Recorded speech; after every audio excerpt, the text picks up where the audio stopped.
안녕하십니까, 정환진입니다. 여러분들도 고물상을 많이 가보셨죠?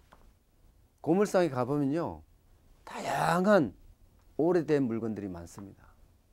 그 중에 파지, 그러니까 종이로 된 고물들이 굉장히 많잖아요.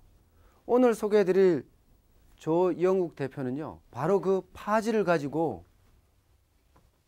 고물상에서 기업으로 거듭난 CEO입니다.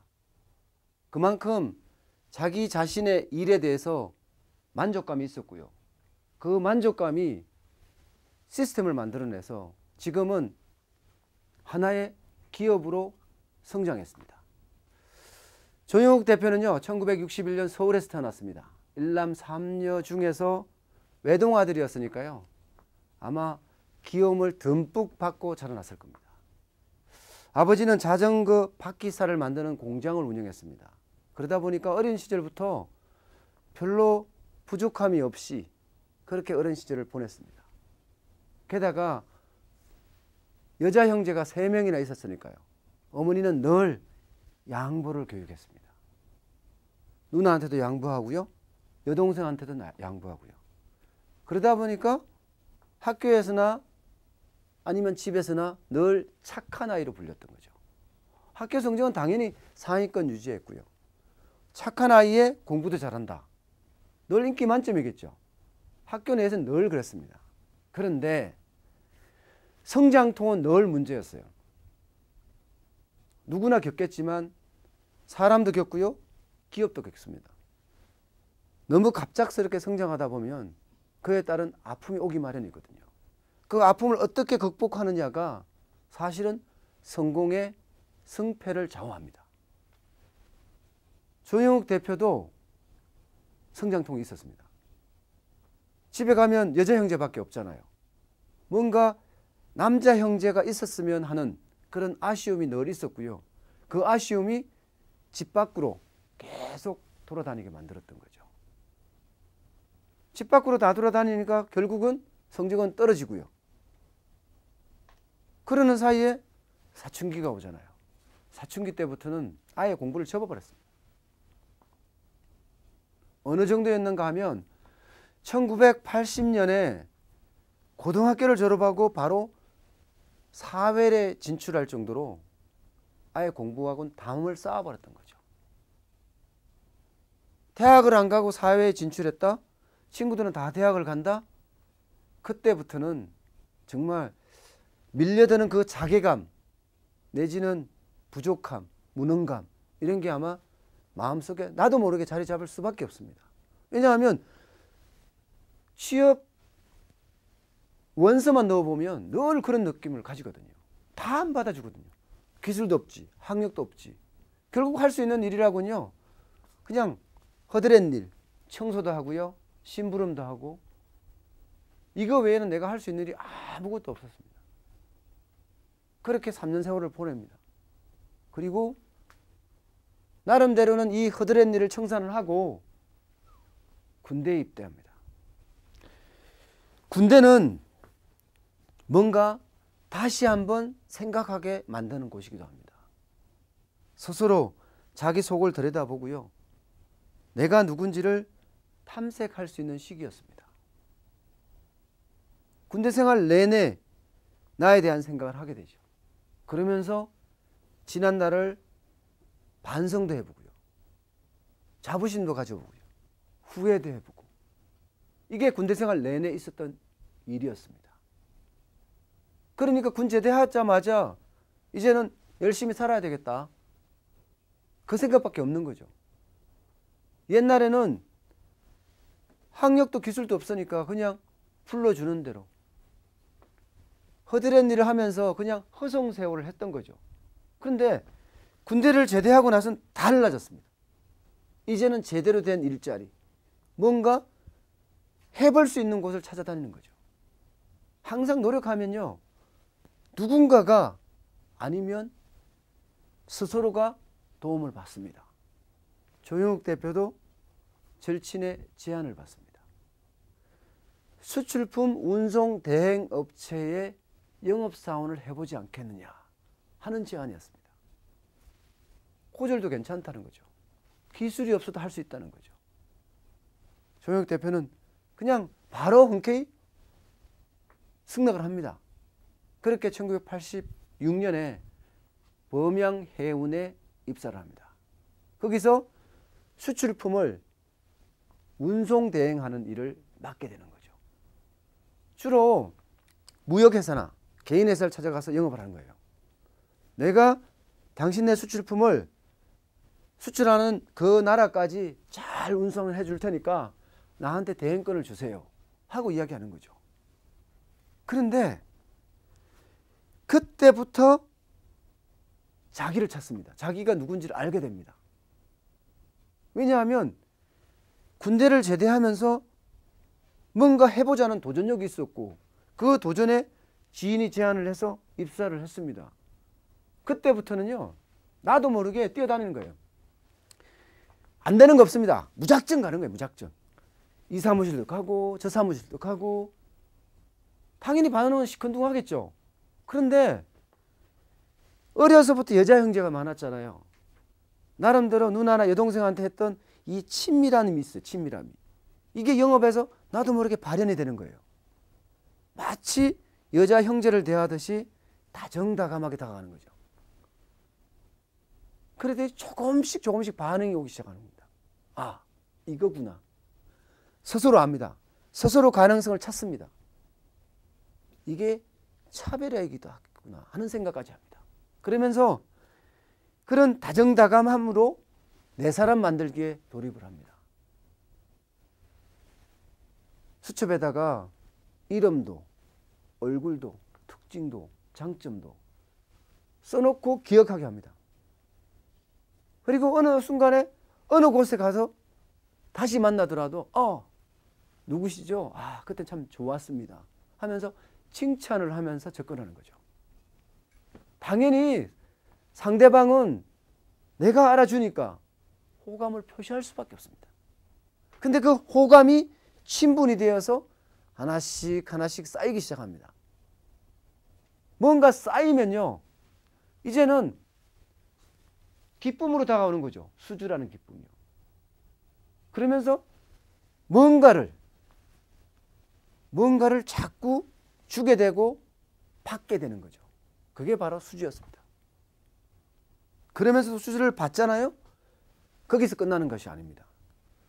수출품이 어디로 어떻게 해서 어떻게 가고 있다는 이야기를 직접 방문해서 설명을 하는 거죠. 당연히 발주자 입장에서는 불안하잖아요. 늘요.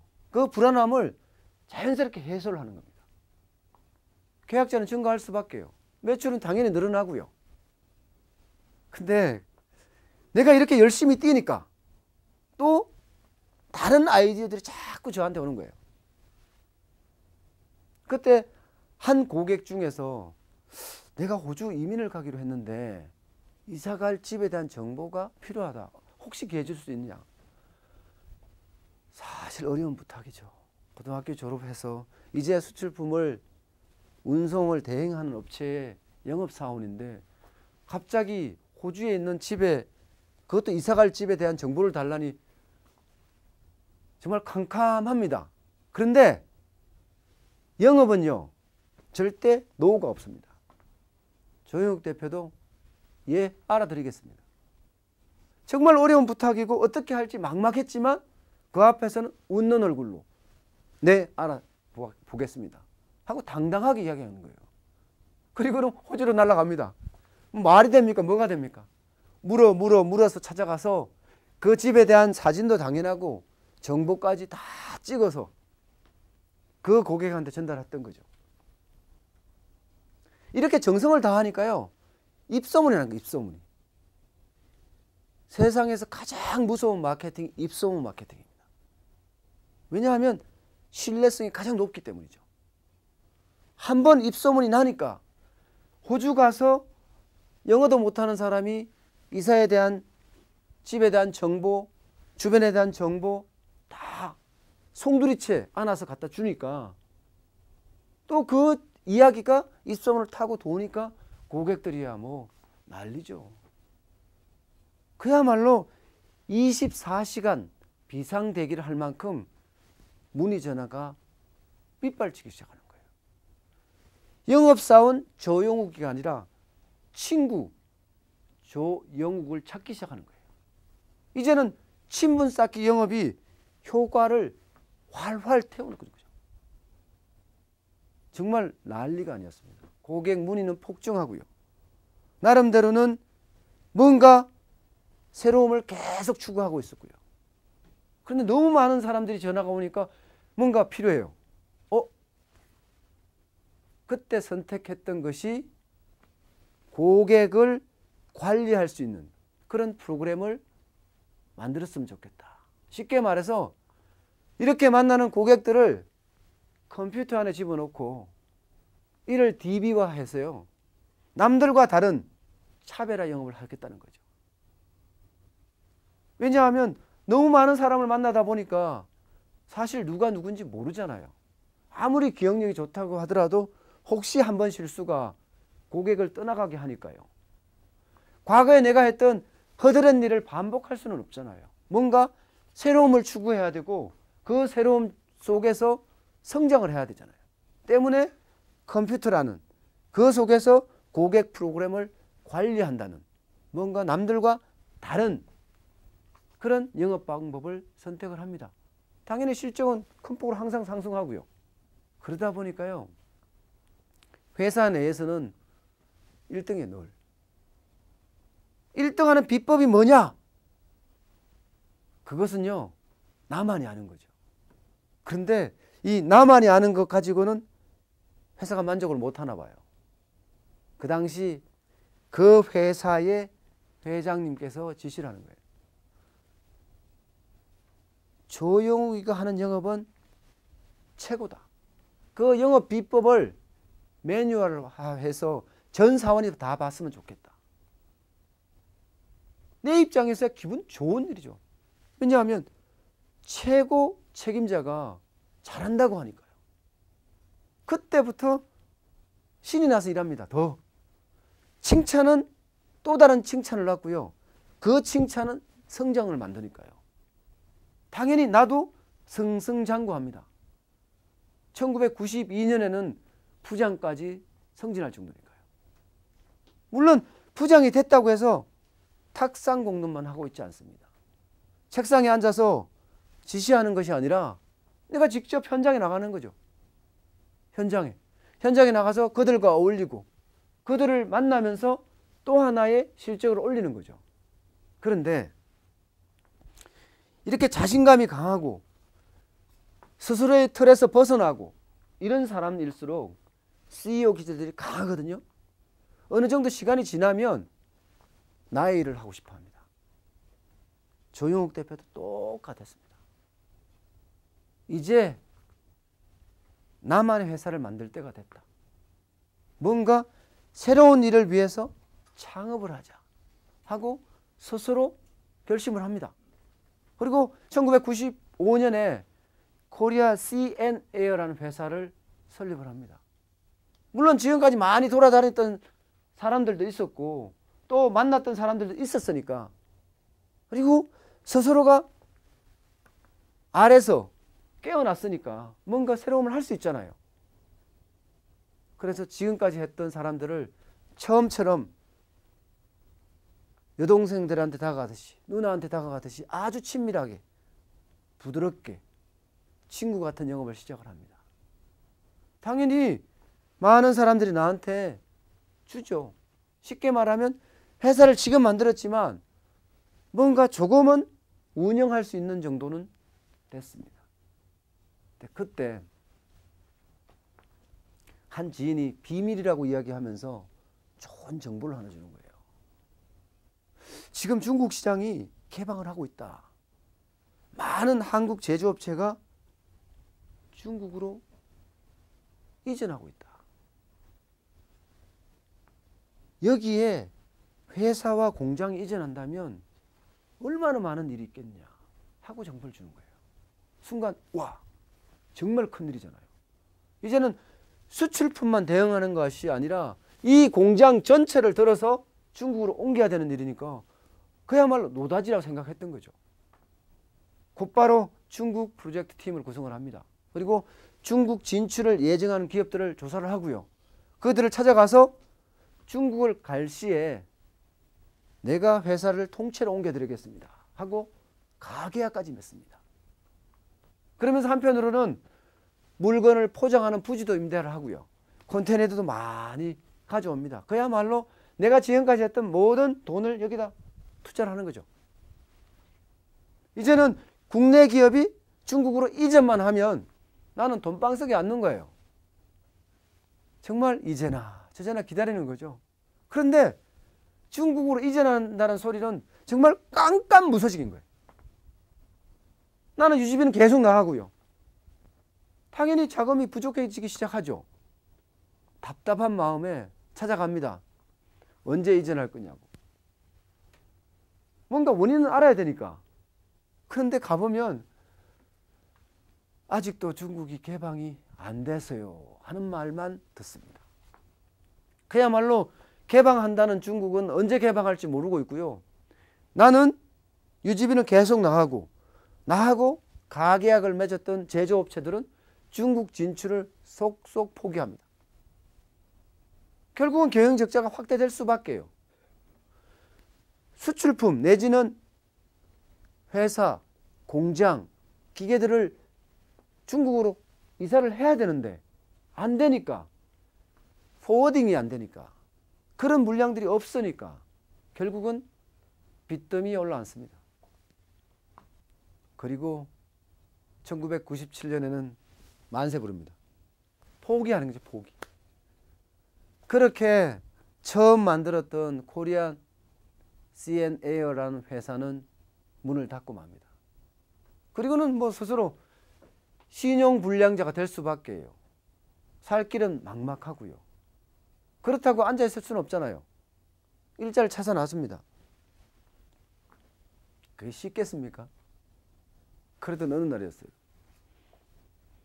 차를 운전해서 지인에게 일자리를 부탁하기 위해서 갔어요. 그런데 나와보니까 차가 없어진 거예요. 아, 차. 나도 모르게 불법 주차를 했는데 급한 마음에. 근데 그 차를 찾을 돈이 없었던 거예요. 겨우 3만 원이었는데 그 3만 원이 없었던 거예요. 그 3만 원이 없어서 차를 폐차를 당하고 맙니다. 그때 어마어마한 충격을 받습니다. 내가 이거밖에 안 되는지, 그동안 내 인생은 뭐였는지, 정말 두문불출 집에 앉아서 수리익이나 내가익이나 내기만 하고 있는 거죠. 이렇게 술과 살고 있는데 누가 알아주겠습니까? 지인들은 나를 본 척도 안 합니다. 근데 이게 편한지도 모릅니다. 그 당시 조영욱 대표한테는 이거만큼 편한 일이 없었을 겁니다. 근데 이것도 한두 번이지. 시간이 지나가면서요, CEO들의 기본 속성은요, 뭔가 도전해야 돼요. 이렇게 죽치고 앉아서 허송세월을 못합니다. 이미 한번 탈피를 했잖아요. 3년이나 허송세월을 탈피를 하면서 새로움을 만들었고, 그 새로움을 만드는 와중에 다시 한번 그야말로 구렁텅이 속에 빠진 거죠. 근데 이때는요, 아무 말도 안 듣깁니다. 그러나 내가 사랑하는 사람의 이야기는 순간순간 귓속으로 스며들듯이 조금씩 들어갑니다. 아내가 처음 영업할 때를 생각해봐라. 우리가 그때 뭐가 있었느냐. 우리는 아무것도 없이 시작을 했다. 그런데 지금 이만큼 하고 있지 않느냐. 한 번 실패야 병가지 상사지. 누구나 다 실패하는 것 아니냐. 우리가 있다. 나를 믿어달라. 근데 순간 울컥한 거예요. 나도 모르게. 가족이란 말에 그래, 내가 이렇게 술독에 빠져 있을 것이 아니라 뭘 하더라도 일어나자. 일어나면 나를 보고 걱정하는 사람들이 더 좋아지지 않겠느냐. 이런 생각을 합니다. 그렇게 2년 만에 우뚝 일어섭니다.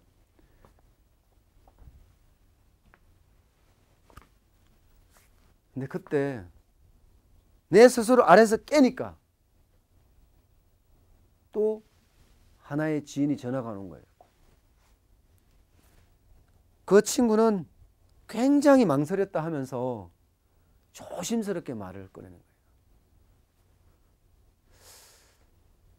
나한테 와서 파지를 수거하는 일을 하지 않을래? 하고 제안을 한 겁니다.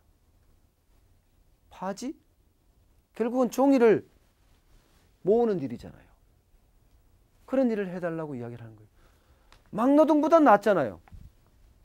내가 허드렛 하면서 이렇게 청소하고 심부름하는 것보단 훨씬 낫잖아요. 당연히 수락합니다. 그리고 파지 수거가 뭔지를 이제는 실패하지 않아야 되니까 먼저 봅니다. 찾아보는 거죠. 그랬더니 서울이나 도시에는 빌딩들이 많잖아요. 빌딩들이. 이 빌딩마다 들어가서 내가 여기서 나온 종이를 다 살 테니까 나한테 주세요. 이렇게 종이를 사서 제지회사에 파는 거죠. 쉽게 말하면 종이를 수거해서 제지회사에 다시 파는 판매를 하는 거예요. 근데 나는 영업의 대가잖아요. 빌딩에 들어가서 받으면 되는 거 아니에요. 한 번이 안 되면 두 번, 두 번이 안 되면 10번, 100번을 찾아갑니다. 대한민국 사람은 정이 많아요. 이렇게 찾아오는 사람한테는요, 거부하지 않습니다. 결국은 출판 단지에 가서 출판사들에서 나오는 파지를 독점을 합니다. 거의 독식입니다. 그러면 사무실까지 마련하고요. 그렇게 재기에 성공을 합니다. 이렇게 막노동을 하다가 이렇게 술독에 빠져 있다가 아내의 한마디, 뭔가 새로움을 시작하라는 느낌, 그 느낌에서 이제는 사무실까지 마련할 정도로 조금의 성공을 만들어냅니다. 바로 그때 대한성서공회라는 회사의 출판사죠. 출판사에서 내 트럭을 똑똑 두드리면서 제안을 합니다. 잠깐만 와보세요. 그렇게 그 출판사 사무실로 가봅니다. 이 성서들을 파쇄해서 버려줄 수 있습니까? 하고 이야기를 합니다. 이 종이문서, 이 많은 종이문서를 엄청난 양이었어요. 그것을 파쇄까지 부탁하라는 거예요. 근데 나는 종이를 수거해서 출판사에 아니면 제지회사에 파는 정도를 했지 내가 파쇄해 본 건 경험은 없거든요. 결국은 포기를 하고 맙니다. 근데 CEO잖아요. 노력해 본 사람이잖아요. 탈피라는 걸 알잖아요. 고민하기 시작합니다. 술독에 빠져서 고민하는 것이 아니라 스스로 저 문서를 어떻게 파쇄를 해서 버려줄까 하는 고민을 합니다. 그리고 조사에 돌입하는 거죠. 이제는 나는 뭔가 아는 거예요. 누구보다도. 근데 국내 시장을 살펴봤더니 문서를 파쇄하는 기업은 없습니다. 있다고 하더라도 영수증 정도를 파쇄할 수 있는 3단기를 제조할 수 있는 기업만 존재할 뿐입니다. 근데 미국 시장을 보니까 여긴 장난이 아닌 겁니다. 문서 파쇄에 관한 한 미국에 있는 몇몇 기업들이 주도를 하는 거예요. 파쇄 설비만 해도 3,000대가 넘을 정도로요. 여기에 기회가 있겠다. 내가 탈피를 할 수 있는 뭔가 새로움이 있다. 그때부터 파쇄 기계를 독자 개발하기 시작합니다. 2가지 분류로 대형 파쇄기와 소형 3단기 중심으로 말입니다. 그리고 전국을 따라 놨습니다. 어딘가에 이 파쇄기를 만드는 사람, 3단기를 만드는 사람이 있겠지 하고 전국을 돌아다닙니다. 전국을. 그랬더니 대구에 그 개발자가 있다는 것을 확인합니다. 물론 찾아가죠. 삼고초려. 심지어는 식고초려까지 할 정도로 찾아갑니다. 사람이 정으로 가지고 달려들면요, 결국은 녹아 들을 수밖에 없습니다. 그분은, 그 개발자는 나에게 왔습니다. 물론 그분을 중심으로 해서 기계 개발팀을 구성을 합니다. 그리고 사명도 바꾸고요. 2005년에는요, 모세 시큐리티라는 회사로 완전히 바꾼 다음에 파쇄기 개발에 본격 나섭니다. 시행착오요?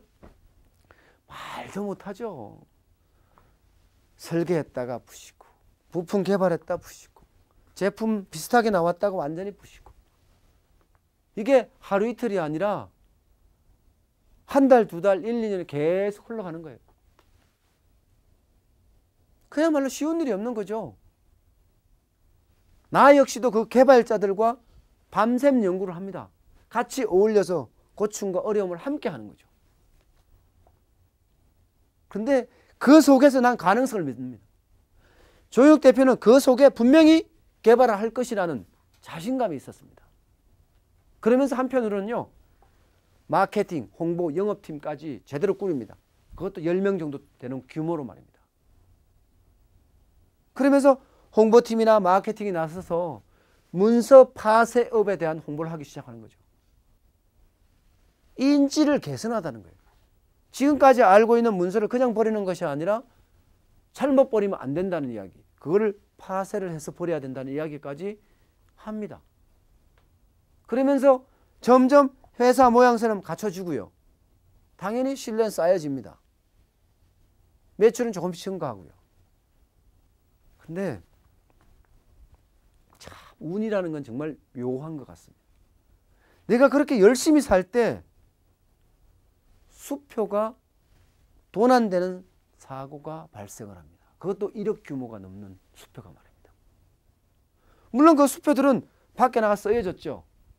그리고 그 수표들이 하나씩 하나씩 수거되면서 이거를 버려야 되는 거예요. 이제는 또 그냥 이대로 버리기에는 또 돈 안 사고 날 수 있으니까요.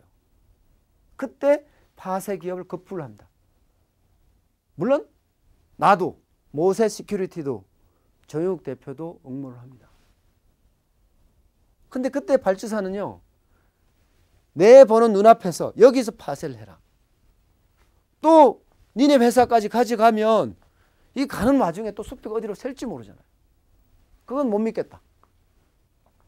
조영욱 대표 신이 났죠. 이미 파쇄업을 해왔고 다른 사람들은 이런 걸 모를 때니까 회사에서 기계를 트럭에다 싣습니다. 그리고 그 회사까지 갑니다. 거기서 눈앞에서 파쇄하는 모습을 보여주는 거예요. 당연히 수주를 성공할 수밖에, 아무도 그때는 몰랐으니까요. 그 은행의 앞에서 파쇄하는 모습을 보여줬으니 당연히 입소문이 나죠. 회사는 유명세를 타고요. 매출은 증가하고요. 그랬더니요, 이제는 개발자들이요, 스스로 나한테 제안하는 거예요. 2010년에는 세단기 개발하는 유명 개발자가 함께 일하고 싶다고 제안을 온 거예요. 와, 천군만마를 얻은 거죠. 여러분도 느끼겠지만 차를 끌고 와서 그 차에서 파쇄하는 걸 보여주잖아요. 고객은 만족할 수밖에요. 물론 이 부분에 대한 특허도 획득을 했고요. 당연히 나하고 거래하자는 사람이 너무 많아질 거예요. 금융기관, 통신회사, 대학교, 심지어는 청와대까지. 당연히 성장할 수밖에요. 파쇄를 해주겠다 하면서 돈을 받고요. 파쇄한 거를 제지회사에 넘겨주면서 또 돈을 받습니다. 이중 매출이 이중 매출. 작은 돈이지만 이중 매출을 올릴 수 있는 그런 것은 거의 없습니다. 근데 그때 조영욱 대표는 겸손을 강조합니다. 직원 교육을 시키면서 우리는 지금 겸손해야 된다. 지금 너무 잘난 척을 하면 성장하지 못하고 다시 내려앉는다. 나는 많이 겪어봤다. 스스로 탈피도 해봤고 스스로 고통 속에서 나의 존재를 잊어버려도 봤다. 지금 우리가 열심히 하면, 지금 겸손하면 회사는 더 성장한다. 고민에 고민을 하는 거죠. 고민에 고민을. 그러면서 렌탈형 내지는 판매형 파쇄기에 대해서는 애프터 서비스를 굉장히 강화를 하는 거예요. 물론 그러면서 차량형 파쇄기는 더 서비스 지역을 확대를 하는 거죠. 서울만 하다가 이제는 본인이 직접 가서 경기도로, 전국으로 점점 확대를 하는 겁니다. 한 가지에 몰두하면 뭔가 새로움을 늘 찾아낸다 그랬잖아요. 종이를 파쇄하면서 이제는 컴퓨터, 그것도 하드디스크를 파쇄하는 것까지 생각을 합니다. 컴퓨터 하드디스크는 모든 정보가 다 들어있잖아요. 종이에 모든 중요한 정보가 들어있던 것이 하드디스크로 다 들어와 있잖아요. 이제 그거 파쇄하는 것까지 개발합니다. 물론 특허도 신청하고요. 세계 시장에 나가보니까 난리예요. 반응은 정말 좋고요. 게다가 지금 이미 종이 중심의 거래처가 많잖아요. 통신, 금융, 심지어 청와대까지. 이제는 하드디스크에 대한 파쇄까지 맞습니다. 매출액이요? 당연히 성장할 수밖에요. 문서 파쇄 내지는 하드디스크를 파쇄를 하면서 작년에는 40억 원의 매출을 올렸으니까요. 조영욱 대표는요, 이렇게 시장을 볼 줄 압니다. 뭔가 예지력을 갖고 있어서 미리 남보다 앞서서 시장을 봅니다. 그 속에 도전하고요. 거기서 뭔가 새로움을 자꾸 만들어냅니다. 창조죠. 문서를 파쇄하다가 이제는 하드디스크를 파쇄할 정도로 뭔가 새로움을 자꾸 만들어냅니다. 시장 창조에 있어서는요, 조영욱 대표가 1등입니다. 현재 문서 파쇄 시장, 국내 시장에 1등을 하고 있습니다. 세계 전시에 나가서 호평을 받았듯이 이제는 세계 시장에 도전하고 있습니다. 그 도전은 반드시 성공으로 이어질 겁니다. 오늘은 여기까지입니다. 고맙습니다.